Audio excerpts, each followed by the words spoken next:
La filosofía es algo así como la matemática de las palabras. Filosofar no es ni tan ajeno ni tan difícil. Modo geométrico. Ahí tengo yo otra pregunta.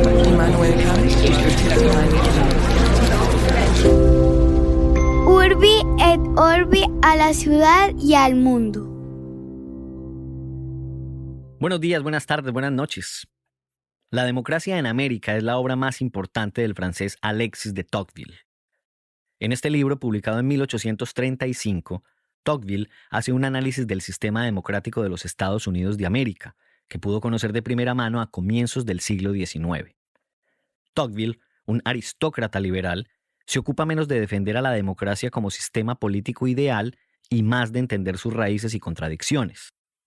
Fruto de sus observaciones alrededor del sistema estadounidense y de su propia experiencia en Francia, Tocqueville vio con claridad que en una democracia siempre existe el riesgo de que el amor a la igualdad pueda más que el apego a la libertad. Un riesgo permanente que a la vez es un signo claro de lo que él llamó la tiranía de las mayorías. Gracias por escuchar nuestro episodio número 55, La democracia en América.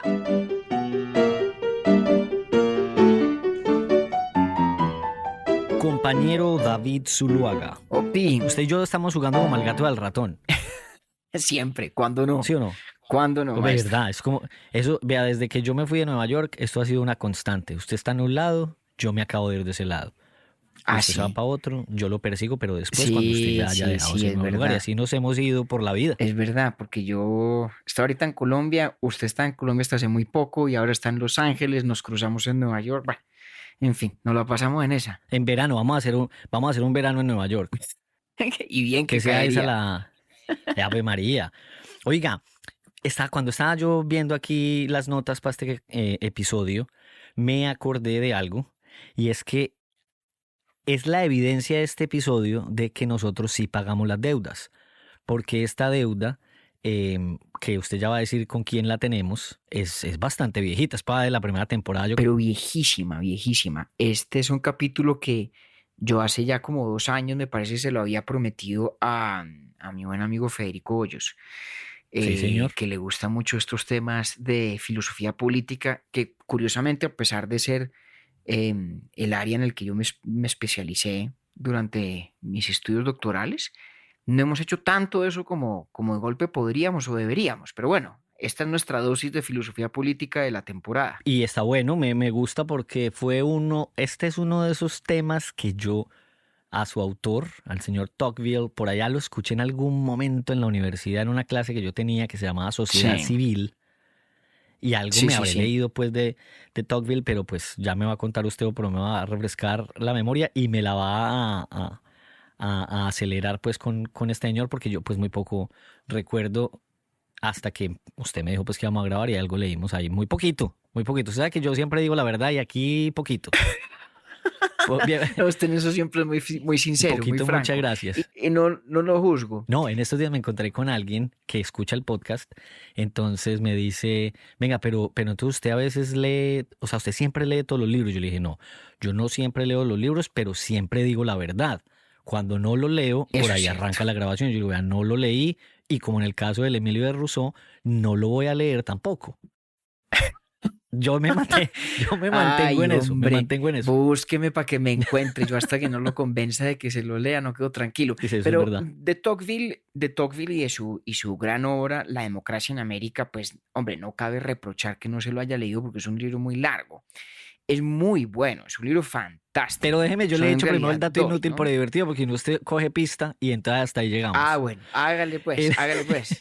el dato inútil pero divertido de este episodio número 55 ya, es que como le parece a usted que estaba yo, cuando estaba ahora en Bogotá, me puse a escuchar una emisora bastante reconocida en las noticias de la mañana en la frecuencia modulada.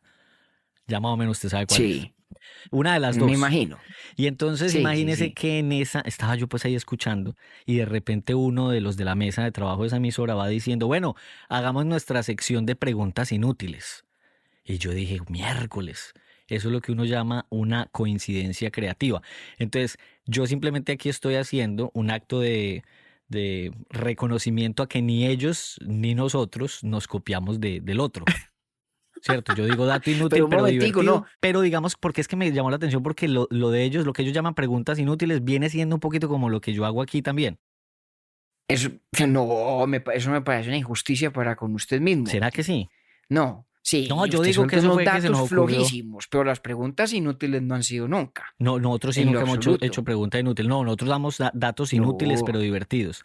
Pero como que el propósito es eh, bien, bien exacto. similar. Entonces, si alguien escucha esa emisora, que me imagino que muchos lo hacen, pues nada, eso fue simplemente una coincidencia creativa, como decía un profesor de publicidad. Está usted dejando constancia de lo que le pasó a Leibniz y a Newton, ¿no? Ambos Que usted me contó eso en desarrollaron un el episodio. cálculo, sí, sí, más o menos al tiempo, pues si ninguno se copió del otro. Eso a veces ocurre con más frecuencia en la historia de la humanidad de lo que uno a veces se imagina. Ahora, muchas gracias pues usted por compararme a mí con semejante par de personajes. Como dirían por ahí en el catolicismo, no soy digno de que entres en mi casa, pero una palabra tuya bastará para sanarme. Eso debí decirlo en el Ay, hombre. capítulo, en el episodio siguiente. Pero bueno, arranquemos ahora sí con Tocqueville. Bueno, entonces, Tocqueville, a ver, ¿usted se acuerda que la última vez que hablamos de temas pues propiamente de filosofía política hicimos una serie sobre Maquiavelo, Montesquieu y los autores detrás de The Federalist Papers, ¿no? Sí, De señor. los federalistas, eh, que eran John Jay, James Madison y Alexander Y Hamilton. Alexander Hamilton. Exactamente. Entonces, y hablamos en ese momento, pues, de que la composición de conjunto de esos 3 episodios no era accidental, ¿no? De que hay una, una genealogía, digamos, en las nociones fundamentales que terminan inspirando la estructura de la Constitución de los Estados Unidos y ese proyecto de fundar una república de carácter democrático, genealogía que pasa por figuras, no exclusivamente, pero sí principalísimamente por figuras como Maquiavelo y como Montesquieu. Y estas personalidades, digamos, todas compartían, hablábamos en ese momento, una noción republicana de la libertad, la idea de que las personas somos libres en sociedad en la Sí. medida en que no estamos sometidos o sometidas al arbitrio de nadie más, a la voluntad de otro, de manera arbitraria, ¿no? Entonces, ser libre no significa que uno pueda hacer lo que le dé la gana. Uno puede ser perfectamente libre estando sujeto a los límites que traza la ley. Lo importante es que esos límites sean así, límites de ley, límites generales, compartidos, que no son Socialmente caprichosos, convenidos. exactamente, y que sobre todo no sean caprichosos, no son arbitrariedades, no son otra persona imponiendo su propia voluntad por encima de la de uno. Pues bien, digamos que la saga intelectual, por así llamarla, de que tratamos en esos capítulos, terminaba precisamente en esas discusiones del siglo XVIII tardío en los Estados Unidos alrededor de su proyecto constitucional. Un proyecto constitucional que es a todas luces pues muy exitoso en muchas dimensiones. Puede que no en todas, pero ahí hay una creación deliberada, intencional, de un grupo de personas cuyos cimientos institucionales permanecen y han dado lugar a una sociedad pues indiscutiblemente próspera, razonablemente estable y bueno, con todos los defectos del mundo, pero eh, difícil pensar pues que ese experimento sea un fracaso.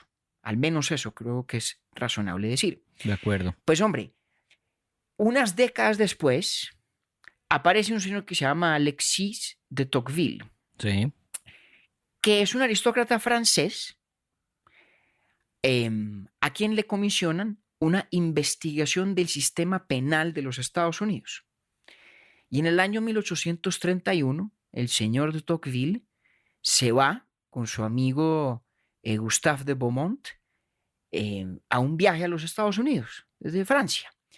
Un viaje en el cual pues no conocen todos los Estados Unidos, hay que decirlo, tienen una experiencia un poco limitada al noreste de los Estados Unidos, a lo que uno podría llamar Yankee America, ¿no? No vieron el sur, 1831. Sí.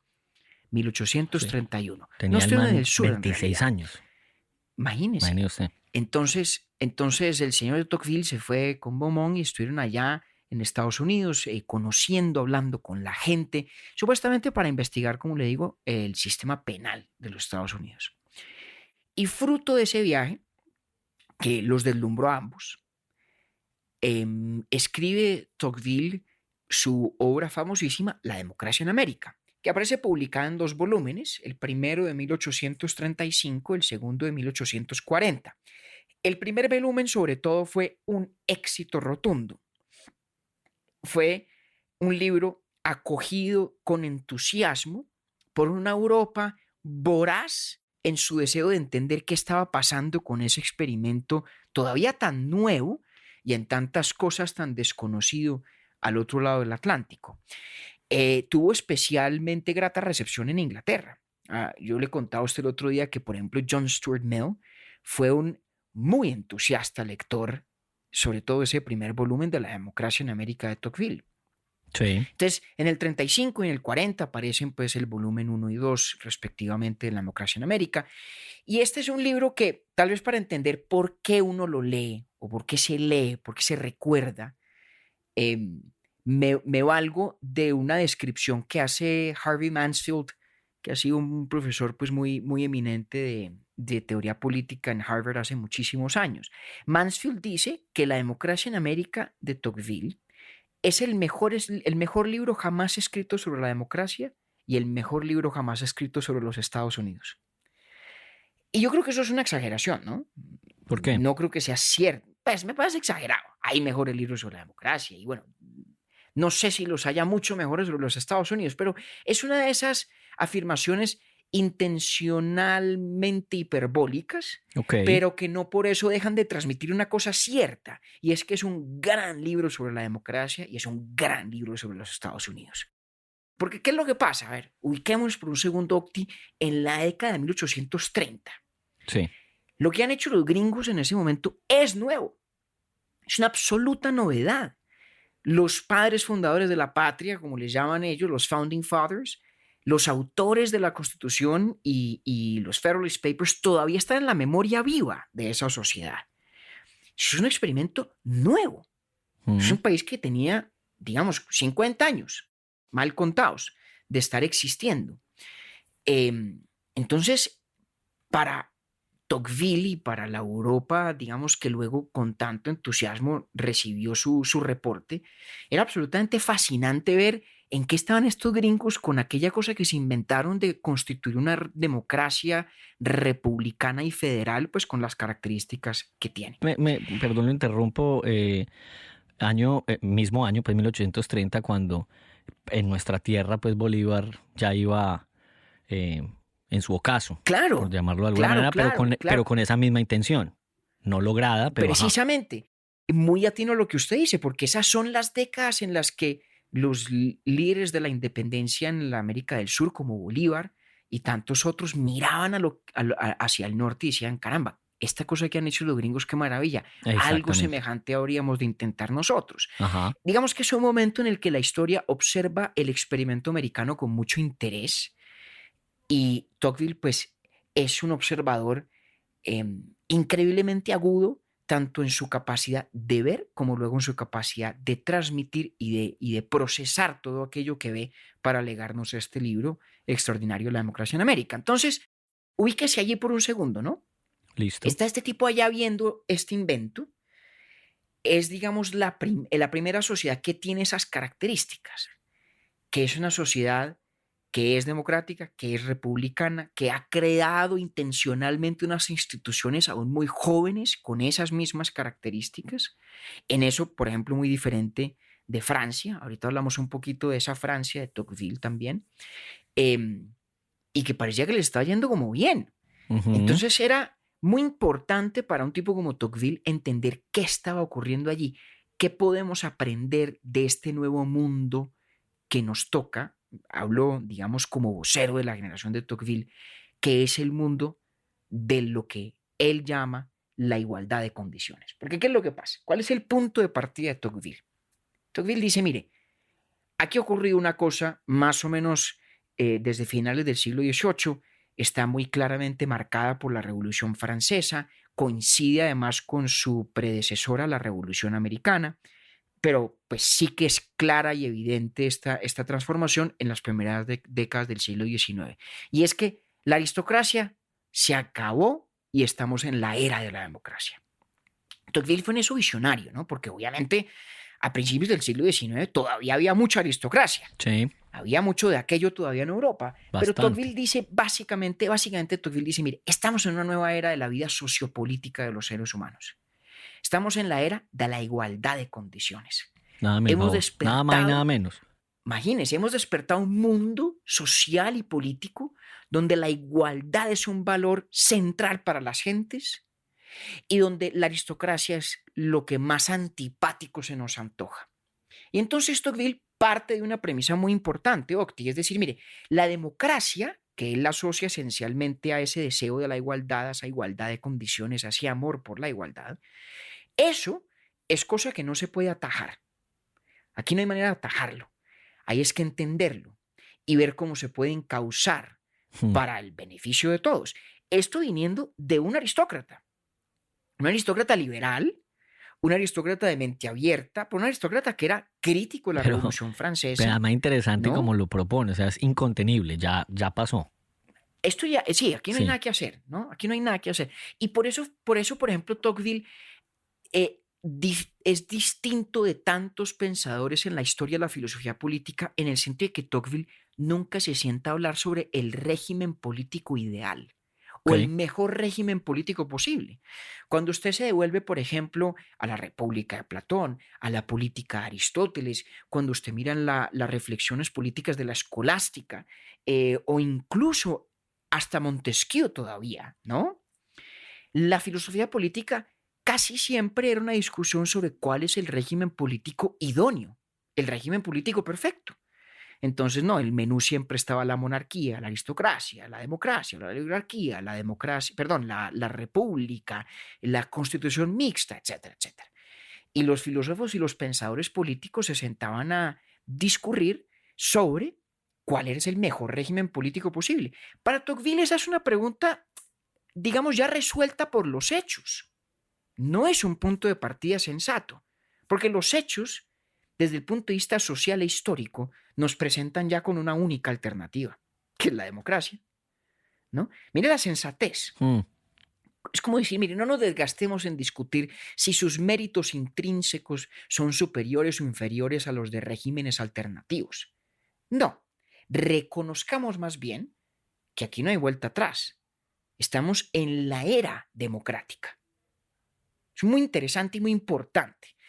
Ese reconocimiento, Octi, me parece a mí que le permite a Tocqueville mirar a la democracia con una gran sensatez, con un gran pragmatismo. Y entonces aquí de pronto trato de ilustrar por qué me parece que esa frase de Mansfield, de que este es el mejor libro escrito sobre la democracia y a la vez el mejor libro escrito sobre los Estados Unidos, es, si bien una exageración que no deja de comunicar una verdad importante. Entonces desempaquemos, por así decir, la primera parte de esa afirmación, que eso es un gran libro sobre la democracia. Lo que me parece que lo hace grande no es, como muchos otros libros sobre la democracia hacen, una exploración sobre los fundamentos filosóficos de la democracia como un régimen, ¿cierto? Uno se puede encontrar muchas teorías Octi donde dice, mire, la democracia es fantástica porque A, B, C, Ujú. D. Tocqueville no le interesa esa discusión Sí, por lo mismo que le venía exacto. diciendo. Otros son claramente una defensa de la democracia. Y en el caso de Ahí él, no lo que está hay es un parado él. reconocimiento, exacto, y un reconocimiento de que la democracia, digamos, es una realidad con la que no vale la pena ya pelear. Ajá. Y digamos que Tocqueville no era antidemocrático, pero tampoco era un entusiasta, ¿no? Tocqueville era un observador pausado y decía, estamos en la era de la democracia, entonces, pues nada, vamos a entendernos en esta realidad y a ver qué podemos hacer con ella, ¿no? Es lo que nos... Sí, ¿cómo es que decía Rubén Blades? Si el cielo te cae en... ¿Cómo Limones y es? aprende a hacer Si el cielo... limonada. Sí, pero hay otro que me gustó más, que si el cielo te cae en martillos, aprende a hacer clavos. Es al contrario, si el cielo te cae en clavos, aprende... Hacer Bueno, martillos. Ve, yo una nunca he vaina escuchado así, eso. se me Bueno, olvida, pero porque sí, qué bien. vergüenza con Rubén Blades. Pero bueno, en fin. Como dice él con Rubén Eh, Blades cuando lo llaman aquí en Estados Unidos. Él dice, a mí siempre que bueno, me llaman Rubén Blades, yo ya sé que es un gringo el que me está llamando. pues qué pena con Mr. Blades. Pero el punto va a que, ¿por qué es un gran uso de la democracia? Porque Tocqueville la mira con gran sensatez, con la sensatez de un sociólogo, con la sensatez de lo que yo escribiría un psicólogo social, por así decirlo. Tocqueville se sienta a inspeccionar la psiquis, la psicología del ciudadano de la democracia, la sociología de la democracia, y allí encuentra sus peligros, sus desmanes, pero también los posibles remedios para esos mismos peligros. ¿Y por qué es un gran libro sobre los Estados Unidos? Pues porque es un libro que reflexiona acerca de qué es lo que a los gringos les está saliendo bien.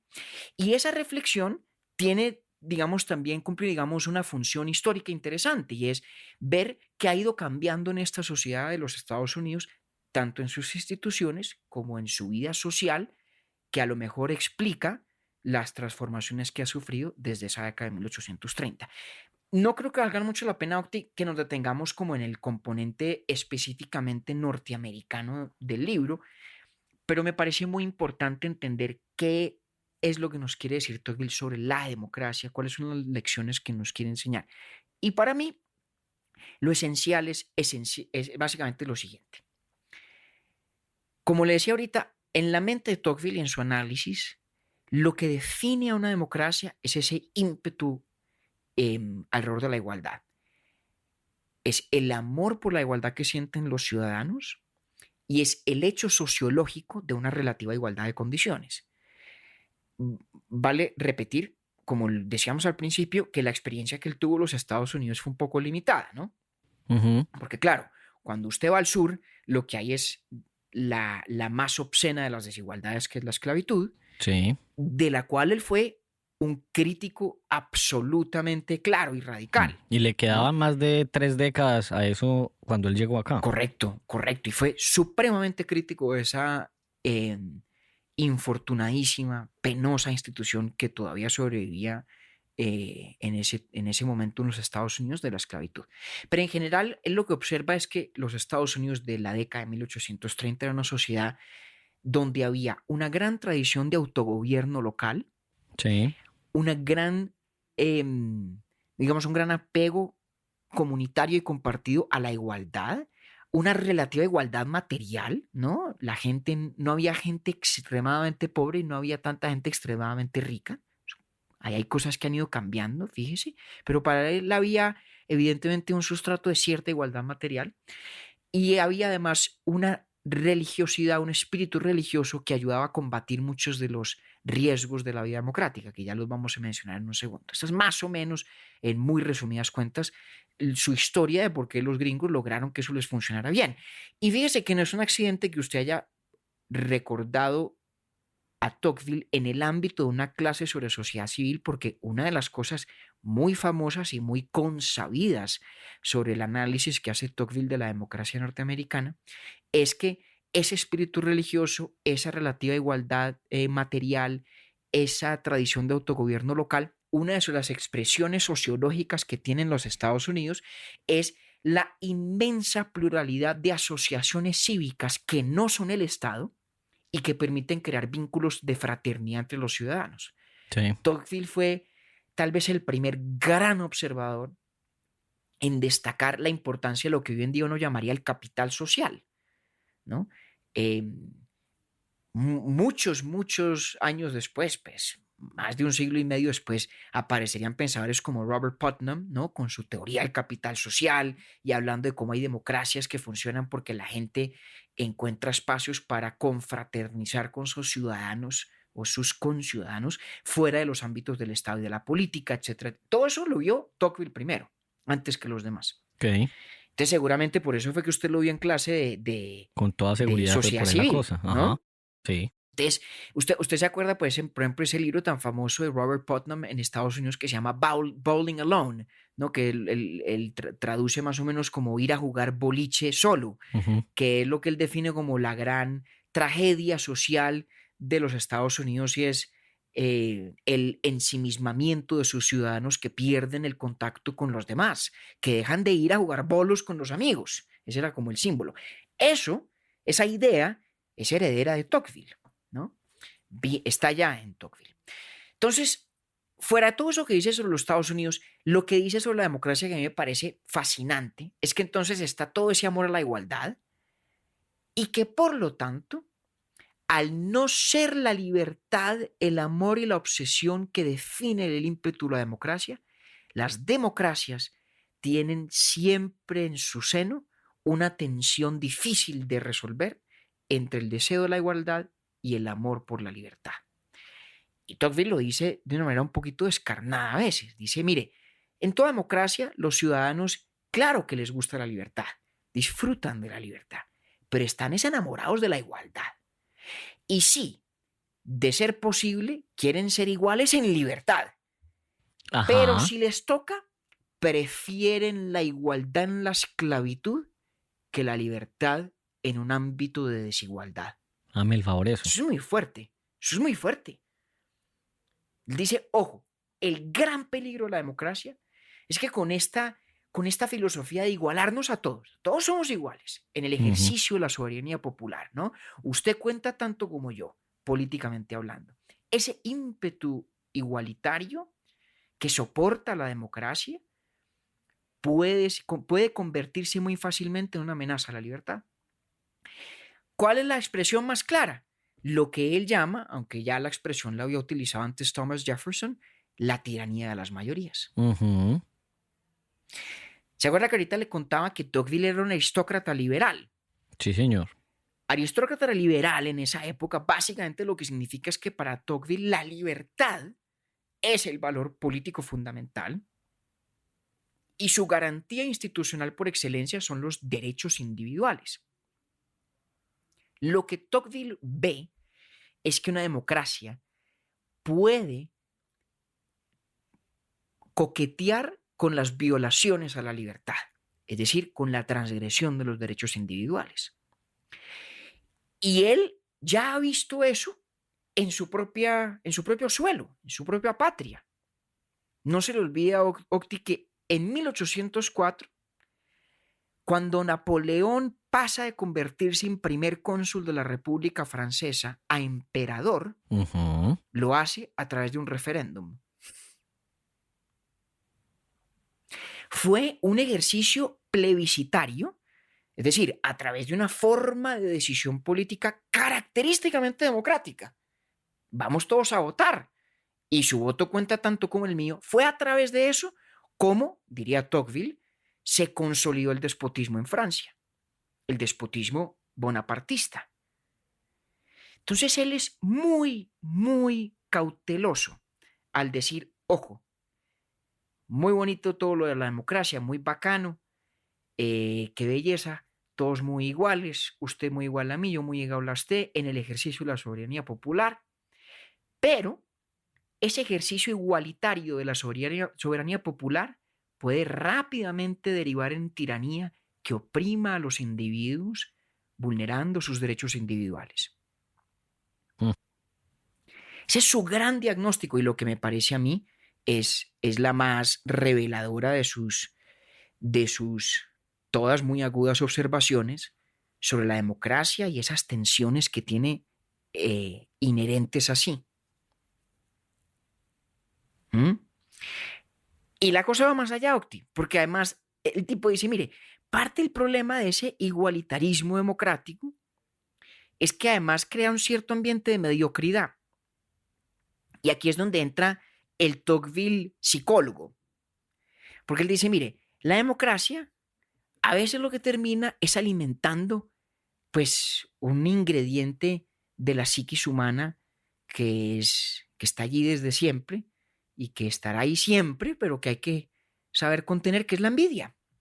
Sí. Entonces él dice, mire, en democracia pasa una vaina y es que como el mensaje que nos damos unos a otros políticamente es que somos iguales, sí, al final la gente termina resintiendo lo sobresaliente. Y lo resiente al punto que termina con muy malos gobernantes.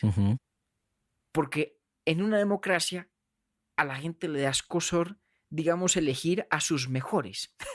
O sobresalir. Y termina, exacto, a los que sobresalen. O por sí mismo, pues me refiero a eso, como que también le da miedo a la gente sobresalir por sí mismo.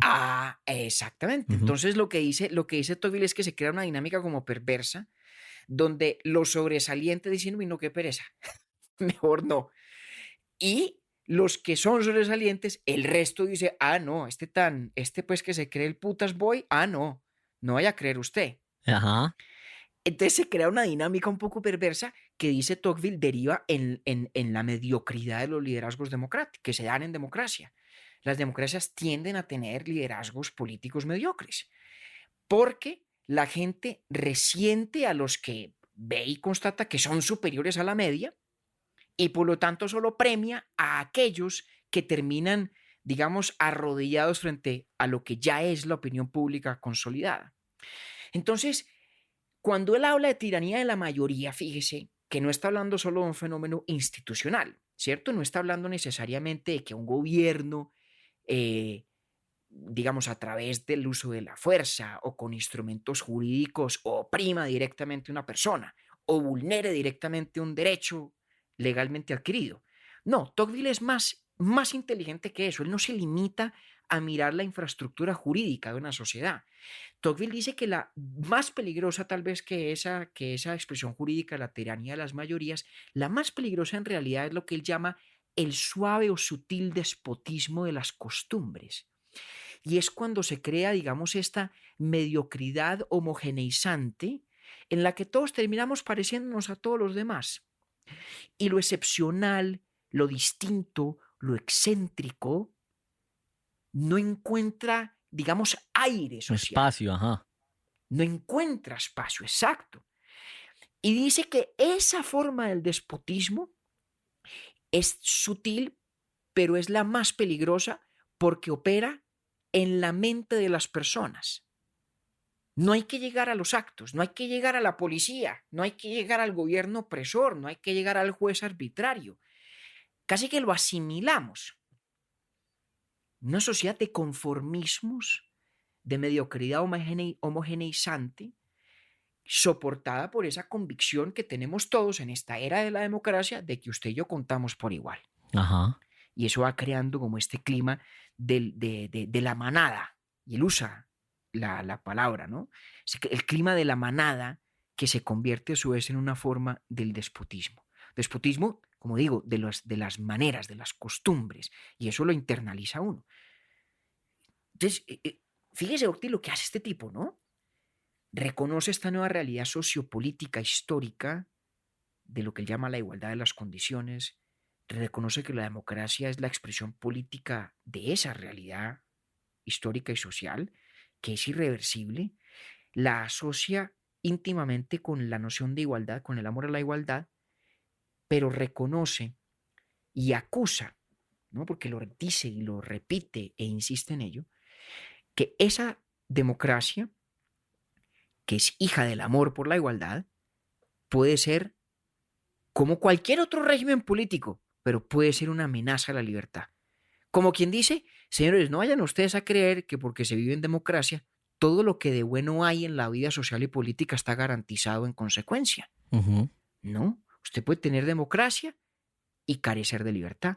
Existe tal cosa como la democracia sin libertades en la concepción de Tocqueville. Bueno, entonces ahí usted me preparó el camino perfectamente para la pregunta que le quería hacer desde hace un ratico ya.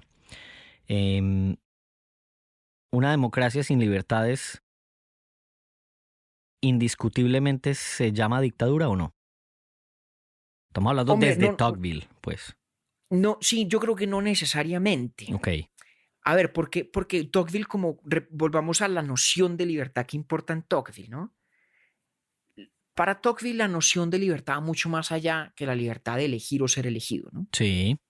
O sea, uno puede conservar la libertad de votar o de aspirar a un cargo público, por ejemplo, que es una forma fundamental de la libertad política. Y eso no le basta a alguien como Tocqueville.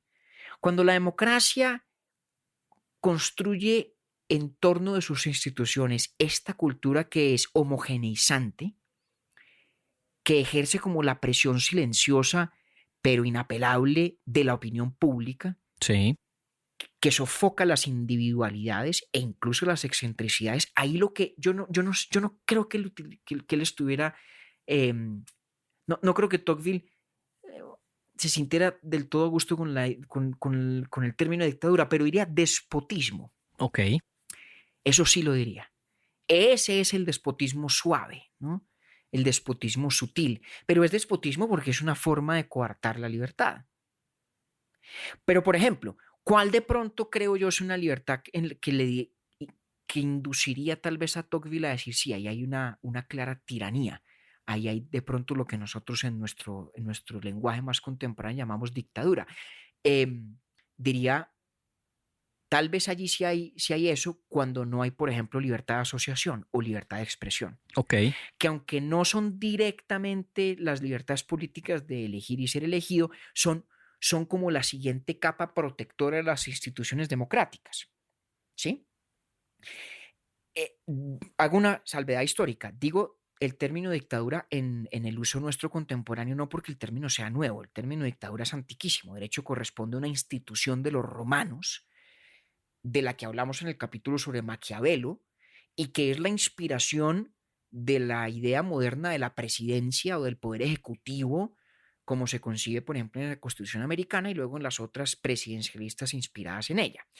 Es un concepto muy viejo, pero en la época de Tocqueville, las nociones políticas que se utilizaban para hablar de lo que nosotros hoy calificamos de dictadura son básicamente tiranía y despotismo. Esas son como las nociones o las palabras que se utilizaban para eso. Ok. No, pero mira, Ahora, sí, pero mire, mire, sabe que cuando usted dijo tiranía, sí se me acomodó más a lo que yo estaba contando. Sí, sí, sin exacto. duda. Ahora, mire esto que interesante, Octi. Fíjese cómo Tocqueville tiene esa capacidad tan aguda de ver cómo interactúan las instituciones políticas con la cultura de una sociedad, con su ethos, podríamos decir, ¿no? Fíjese esta vaina tan chévere que dice. Dice que para atajar la tiranía de las mayorías y sobre todo la tiranía moral, esa tiranía que se ejerce como en la mente de las personas, esa presión de la opinión pública que nos coarta y nos limita en nuestras excentricidades individuales, en nuestras discrepancias con la opinión compartida, una de las cosas que ataja eso es la libertad de expresión, ¿sí?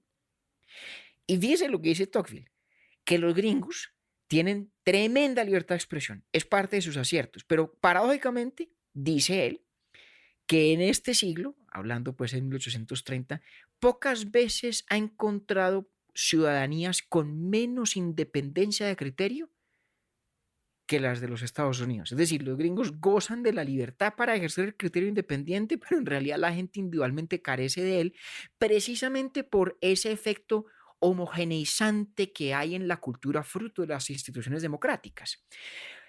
Y repito, Octi, porque a mí me parece tan chévere lo que hace Tocqueville de mirar instituciones, pero también mirar cultura y también mirar psicología, porque Tocqueville entiende que se equivoca el que es un fetichista institucional.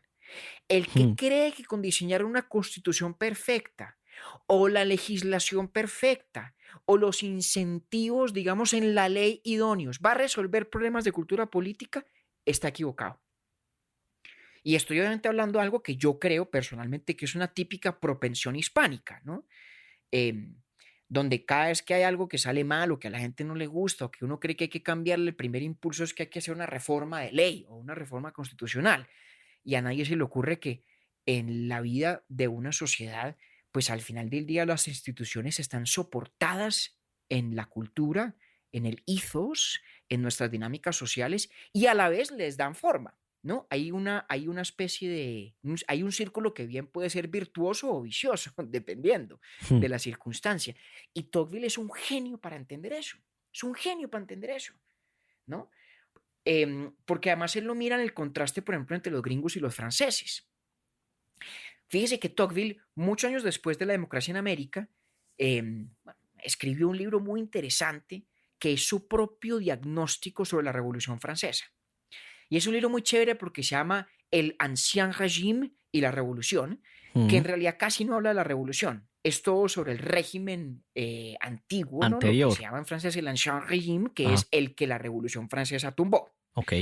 Y básicamente la tesis de Tocqueville es que la revolución era más o menos inevitable, que es comprensible que se diera en Francia y no en otros lugares de Europa, y él explica por qué, pero ojo, esto es lo más interesante, que las instituciones francesas después de la revolución en realidad no eran tan distintas de las que precedían a la revolución, que hubo una gran continuidad institucional. Wow.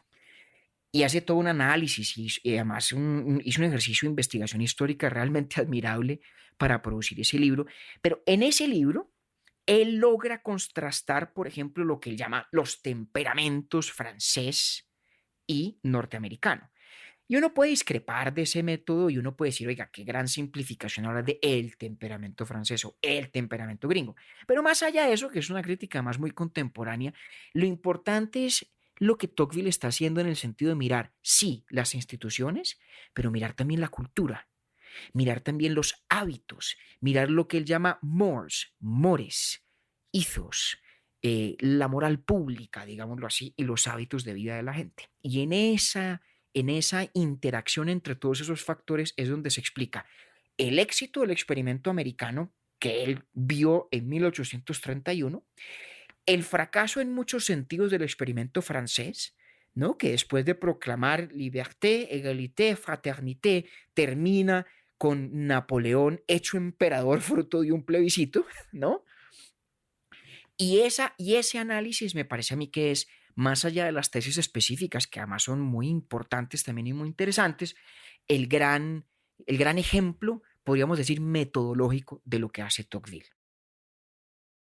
Entonces, hombre, ese es mi amigo Tocqueville, a quien le debíamos su capítulo ya hacía mucho rato y que yo creo que es, como decíamos al principio, ¿no? Es muy bacano ver cómo Montesquieu escribe unas cosas inspirado por Livio y su historia de Roma y, perdón, Maquiavelo escribió unas cosas inspirado por Livio y su historia de Roma y luego Montesquieu escribe otras complementarias pero que crecen sobre lo que había sembrado Maquiavelo y luego Hamilton y Madison escriben otras más inspiradas en esos a su vez y se crea un país como los Estados Unidos y se crea esa constitución y luego aparece este Franchute que había sido testigo de la Revolución Francesa y va y visita a los gringos y se encuentra con esta realidad fascinante y nos escribe esta crónica sobre ese experimento y sus lecciones que yo creo que siguen siendo de enorme actualidad, ¿no? A mí por lo menos me parece una nota ver cómo se van dando esos diálogos Y tal cual es en la eso, historia de las antes usted ideas. o sea, yo había pensado eso, que era una crónica. O sea, es una crónica que hace un diagnóstico de algo que este man vino y conoció. Me parece interesante cómo resalta él la cualidad de inevitable. em, y me parece muy interesante también lo que plantea frente a aquello que podría preocuparlo. No sé si él manifiesta alguna preocupación o si más bien yo me estoy imaginando esa parte en él. No, no, mucho. Él tiene muchas inquietudes. Pues Ajá, hablamos de los peligros como intrínsecos, ¿no? De la democracia y la igualdad de condiciones y el amor a la igualdad que van con ella. Hablamos pues de ese ajá. peligro de la tiranía de las mayorías, del suave despotismo, de la homogeneidad, digamos, de las masas, de individuos que van perdiendo contacto con los otros. Claro, y él tiene preocupaciones de que el experimento americano en eso tiene vacíos, ¿no? Tiene vacíos, unos de los cuales él anticipó y otros no. Por ejemplo, anticipó el gran riesgo que era la institución de la esclavitud para la Ok, viabilidad del proyecto americano a largo plazo, sí. ¿no? Eso lo entendió él. Como usted dijo, Octi, 30 años Ajá. antes de la Guerra Civil Americana. Lo entendió. De pronto hubo otros que vislumbró sin asimilar cuán delicados habrían de ser. Yo creo que el que cabe en esa descripción es el individualismo que él dice que es muy delicado porque si el éxito de los gringos era que tenían todas esas asociaciones cívicas y se encontraban en sus iglesias y se encontraban en el town hall para gobernar y definir los asuntos de su pueblito y tenían toda esta cantidad de puntos de encuentro con sus conciudadanos, ¿cierto? El gran peligro del individualismo de una gran democracia es que al final cada quien termina ocupándose de sus propios asuntos y desentendiéndose de la causa común. Y yo creo que eso es una realidad que hoy se vive tal vez en todas las democracias contemporáneas grandes, donde al final del día, digamos, los ciudadanos terminan ocupándose principalísimamente de sus vidas personales. Él dice algo muy chévere sobre eso, fíjese, en la democracia en América en algún punto dice, perdón, no en la democracia en América, en el libro sobre el Ancien Régime y la Revolución Francesa, él dice que en una democracia donde se consolida ese individualismo que ya no está que ya no tiene, digamos, el beneficio de las asociaciones cívicas y de los puntos de encuentro con los demás ciudadanos, ¿no? En ese tipo de sociedad, en ese tipo de democracia, florecen lo que él llama las virtudes privadas. La gente puede ser muy honrada, buena persona, solidaria, buen padre de familia, buena madre, buen esposo, buena esposa, ¿no? Todas las virtudes, digamos, del hogar. Pero es muy difícil encontrar grandes ciudadanos y que tengan la virtud cívica, digamos, que uno asocia, por ejemplo, con la República Romana, esa virtud de estar volcado a la cosa pública con el mismo ahínco y con el mismo interés con que se ocupa uno de sus propios asuntos. Entonces yo creo que él, por ejemplo, ese peligro lo vio un poquito más en abstracto que en concreto en el caso de los Estados Unidos, creo yo, pero no dejó de verlo. Entonces, claro, él tenía preocupaciones y creo que ahí está su valor, que nosotros estamos acostumbrados, Octi, a hablar de que la democracia, pues casi como si todo en Ajá. democracia fuera fantástico. Si un país es democrático es porque tiene una cantidad de virtudes sociopolíticas ya dadas en Sí. virtud de ser democrático.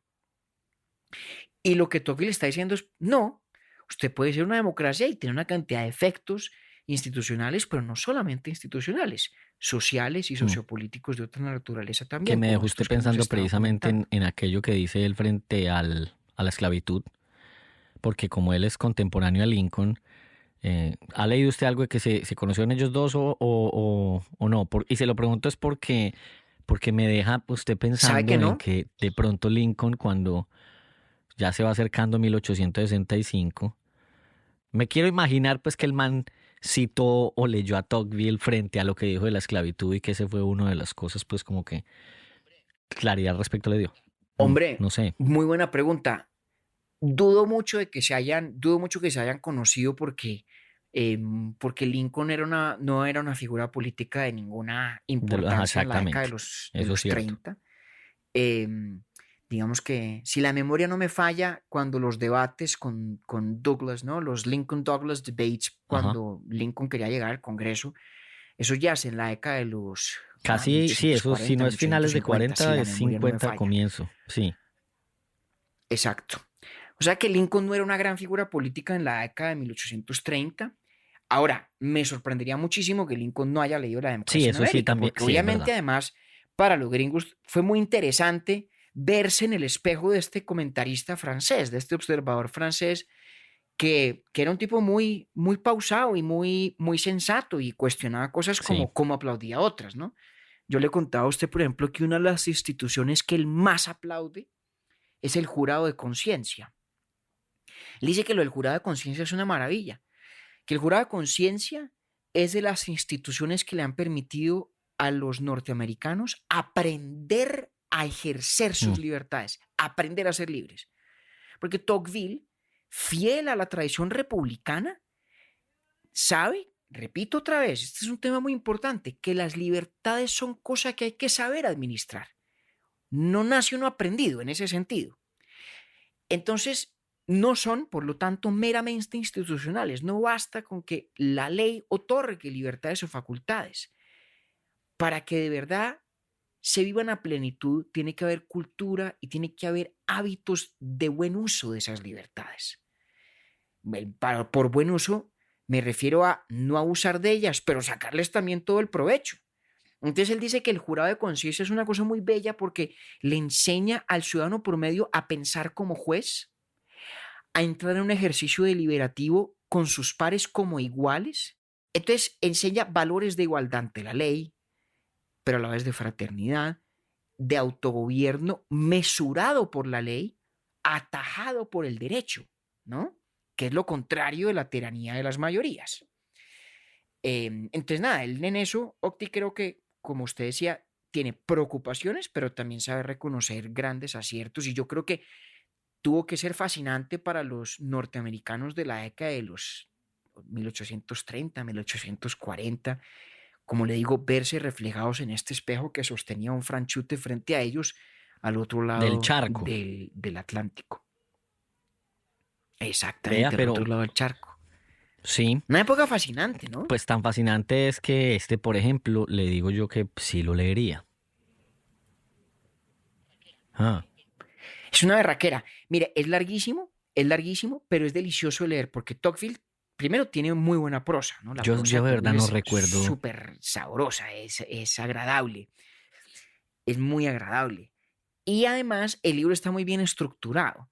Porque claro, son 2 volúmenes, pero cada volumen tiene 2 partes y cada parte tiene un pocotón de Sí. capítulos y cada capítulo es cortico. Entonces es un libro que es largo en su conjunto, pero se deja leer en pequeñas dosis y con muy buena prosa y con observaciones agudas, interesantes. Es un libro muy estimulante y de gran variedad, ¿no? Porque tiene estos tópicos centrales que ocupan, digamos, un lugar prominente a lo largo y ancho del texto, pero en el camino cuenta una cantidad de cosas, incluso de interés anecdótico, que yo sé que a ustedes se lo divierten mucho Sí, pues vea también todo lo que me y puso usted son a muy pensar chéveres. de ese momento histórico de América alrededor de un visitante, que eso es bien particular. Ah, Claro, claro. Un visitante que además era un político en Francia de alguna importancia, alcanzó a ser ministro de Exteriores francés, y que le tocó ver, digamos, lo que produjo en Francia la revolución. No, realmente que es un observador único, tanto en su bagaje personal, en la perspectiva que por lo tanto encarnaba, y en el momento que pudo observar y lo que pudo ver, ¿no? Qué afortunada esa comisión que le hicieron a él y a Beaumont para que investigaran el sistema penal gringo, y qué dicha que este se hubiera tomado suficientemente a pecho el viaje como para haber mm, hecho no solo eso, sino muchísimo más. Y legarnos por fortuna ese libro espléndido, La democracia en América, que sigue recordándonos que vivir en democracia garantiza algunas cosas por no otras, no garantiza la libertad plena y bien entendida, que las instituciones son apenas parte de la ecuación porque la cultura y nuestros hábitos como sociedad y como ciudadanos individuales son tan importantes o más importantes que las leyes y que las instituciones mismas. Y pues hombre, eso me parece que son méritos de sobra para volver a él mm. Y y para leerlo. completarle el argumento del, del drama que me estoy imaginando, seguramente también lo leyó así como usted dice que el Lincoln tuvo que haber, pues tuvo no, pero muy probablemente leyó ese libro, que ahorita yo le mencioné a Bolívar, seguramente el hombre, Don Simón, pues digo yo, se iba a ir para Francia pronto a hacer parche con él. Mm. Óigame, pues sabe que buena pregunta, si Lo Bolívar tenía en lo el leyó. BB Chat. Pues, ¿saben qué? Le voy a hacer, hagámosle una consulta ahí rápida, porque ese dato sí no lo sé de memoria, pero ¿en qué 1830. año murió Bolívar? Yo no, ese dato sí le confieso que no me lo sé. Entonces no lo leyó, porque el libro es Y del pero el hombre no 35. habría, sí, pero no No, habría no lo leyó. escrito una, no, No creo porque, no creo, no, porque Bolívar había, diciembre de digamos, 1830. sus No, conexiones. Entonces, no. Sus conexiones con la inteligencia francesa yo creo que eran tal vez de la anterior. generación inmediatamente anterior a la de Tocqueville. Sí. Y No, Tocqueville, digamos exacto, que no no era era pues una como una celebridad. fuente en- eh, de pleno no, no, no, reconocimiento. no. Se Ok, convirtió. Es correcto, se hizo celebridad fruto de este libro, que como le decía, gozó de todo el entusiasmo, por ajá, ejemplo, de John Stuart Mill, me resolvió entre usted muchos la duda. otros, pues. Voy a sacar Pero ese sí, personaje de este drama entonces. ahí hay un diálogo. Pero, Octi, independientemente de quién leyó a quién y quién conoció a quién, Claro, porque es que al están final del todos día, en lo digamos que eso, mismo. por eso yo estoy pensando, claro, en función de personajes, sí, pero es más como en la intención que había en el momento de analizar el fenómeno de la democracia. Es Claro, más hacia allá que lo estoy claro, es pensando, el sí. mismo, claro, Sí, es el mismo milieu, ¿no? sí. Y están todos pensando cómo se conjuga democracia con instituciones republicanas, cómo se conjuga la igualdad con la libertad y qué carajos hace la Ujú. fraternidad luego en esa mezcolanza, ¿no? Porque esa, esa, esas 3 virtudes estaban ya en la psiquis de todos desde la Revolución Ajá. Francesa. Todo el mundo está en lo mismo, todo el mundo está en lo mismo. ¿No? El uno tratando de entender lo que había ocurrido en su propia patria, ¿no? Tocqueville, con esa historia extraordinaria del ancien régime a la revolución, al terror, a Napoleón, al imperio, a la república. los gringos evaluándose apenas 40, 50 años después de iniciado su experimento, en las Américas viendo a ver cómo transitábamos de la independencia a cierta estabilidad Todos institucional. estaban en lo mismo. Todos estaban en lo mismo. Es el gran diálogo de dar a luz a las Sí. instituciones políticas contemporáneas, dentro de las cuales todavía Y vivimos pues y en las que nos Tocqueville, movemos. Lincoln, Y para Bolívar, cuya todos ellos comprensión, eran parte de claro, grupos más numerosos de todos. otros pensadores y pues que aquello que pensaban era producto también de conversaciones con otros. Claro. Pero digamos, estas son las ideas que estaban in the Exactamente. air, Muy bien. ¿no? En el Ay, lo entendí, lo zeitgeist dijo en del francés y lo momento. entendí. Y no, Ah, señor, no. zeitgeist es alemán. ¿Cómo? Bueno, que quede evidencia Ay, no, Octavio. de lo políglota ¿Qué que evidencia? es un contertulio. Mi alemán, mi Ay, alemán es muy hombre. Oiga, mi no, ya alemán con es muy eso fluido en dejemos Francia y así. mi francés es muy fluido en Hamburgo. ¿Ah? Oiga, pero entonces fui más exitoso motivándolo a leer Sin La lugar a democracia en dudas, América porque le voy a que el decir, desde Emilio. que Federico pidió el tema, a mí me da como perecita. Pero ya ve que no, me resultó bastante entretenido. Muchas gracias a Federico ahí por... No, es una Sí, berraquera. Es una berraquera. Es una berraquera. Y mire, cuando lo lea se va a dar cuenta de que no hablamos lo de más un curioso juzgo era de que me las da más cosas pereza chéveres por que tiene ese Tocqueville que libro. por el tema en sí. Yo no, por alguna extraña razón, yo no sé por qué. Fíjese, no, ese man era un tipo muy Sí. chévere, muy interesante. No, un tipo interesantísimo. Mire, léalo y algún día, en unas cuantas temporadas, que volvamos, vuelva y nos dé Sí. ganas de hablar de Tocqueville, hablamos de la otra cantidad de cosas tan bacanas y tan interesantes que dice el tipo y a las que no hicimos ninguna ilusión, porque hoy estábamos concentrados en lo fundamental, Pero me gusta mucho que este creo tipo de episodios, ¿sabe ya por lo qué? Porque cubrimos son de en algo muy alguna medida. específico que cuando se le da, digamos que todo el despliegue o el cubrimiento, pues, que se merece, queda bastante claro. Y lo dejo porque tengo No, clase de es que alemán, esto compañero. es claro. Empiezan 10 minutos. Bueno, pues, No, buena oiga, no, suerte. el siguiente no, el amor de Dios. Tema que ese sí que le tengo ganas. Ese sí que le tengo ganas. Sí, señor. Sí, señor. Sí. Ya Sa- nos vemos en 15 días, hermano. saludos a No don diga más. Clemente. No me lo vaya a chiviar. No me lo Un vaya a abrazo. chiviar. Gracias, Yo compañero. le digo, Octi. Chao. Bueno, pues un abrazo, hermano. Chao. Urbi et Orbi es producido por Bielo Media, con la música original de Felipe Durán, la coordinación general de Camilo Zuluaga y la dirección creativa de María Cristina Pimiento. Agradecemos especialmente a Luchi y Titín por la voz del cabezote y nuestro logo. Nosotros somos David Zuluaga y Octavio Galvis. Feliz día, feliz tarde o feliz noche.